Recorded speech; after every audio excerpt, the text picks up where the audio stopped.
The United Nations Children's Fund warned Wednesday that 62% of the population in South Sudan will face food insecurity in the coming months. The organization said 62.7%, or 7.74 million people, will face crisis or worsening levels of food insecurity between April and July. According to the Integrated Food Security Phase Classification Analysis, the analysis gave 1.34 million children under the age of 5 it said they will be impacted by acute malnutrition due to food insecurity. More than 80% of those who are food insecure in the country come from the states of Jonglei, Unity, Upper Nile Lakes, and Eastern Equatoria. The condition has become worse due to floods, droughts, conflicts, economic downturn, displacement, and disrupted livelihoods, according to United Nations. FAQ is concerned by the rising number of food insecure people driven by the additional burden of heavy flooding that has occurred in the country for the last 3 consecutive years.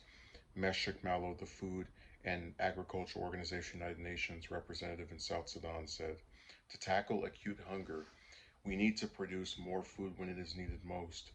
FAO will continue to provide seeds, tools, and fishing kits to people in urgent need of assistance. We also need increased investment to allow us to find innovative ways to help South Sudanese farmers adapt to climate change so they can grow enough food to meet their nutritional requirements," added Mallow. 3 UN agencies are calling for more funding in order to provide humanitarian aid to South Sudan. This is a pretty interesting story because no one ever talks about, including myself, Sudan. And I had no idea they had these floods for 3 years, which do play a role. And if you can't go to a store or a market because there's always a flood, you're going to eventually run out of food, and that's kind of disturbing the more you think about just if this natural disaster keeps happening, your ability to replenish yourself just becomes non-existent. It deteriorates to such an extent that you now see millions of people are facing the prospect of malnutrition.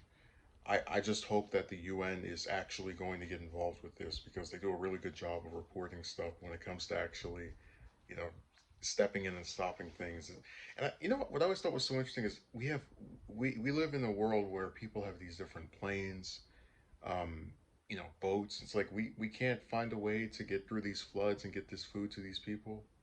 Really, there's no man-made device from just like forget Sudan, just all the countries that are part of the UN. We don't have a single mode of transportation to get them food to brave the storms of the floods.